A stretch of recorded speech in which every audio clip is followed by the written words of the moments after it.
કોટડા સાંગાણી તાલુકાના હડમતળા જીઆઈડીસી વિસ્તારમાં આવેલી કોસ્મોસ ટેક્નોકાસ્ટ પ્રાઇવેટ લિમિટેડ નામની કંપનીમાં એક દુઃખદ અકસ્માત સર્જાયો હતો।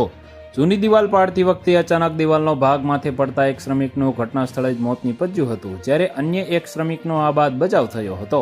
આ ઘટના કંપનીના હીટ ટ્રીટમેન્ટ ડિપાર્ટમેન્ટમાં બની હતી। જૂનાગઢના બે શ્રમિકો હીટ ટ્રીટમેન્ટ ડિપાર્ટમેન્ટમાં બ્રેકર વડે દિવાલ પાડી રહ્યા હતા।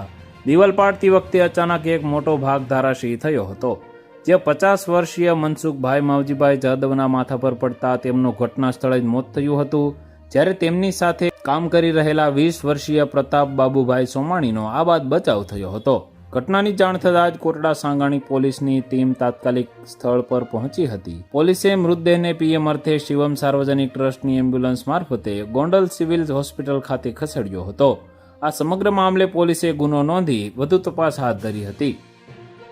તો વધુ માહિતી મેળવવા માટે ચેનલ સાથે જોડાયેલા રહો। વિડીયો પસંદ આવે તો લાઈક કરી દેજો, ચેનલમાં નવા છો તો સબસ્ક્રાઇબ કરી દેજો।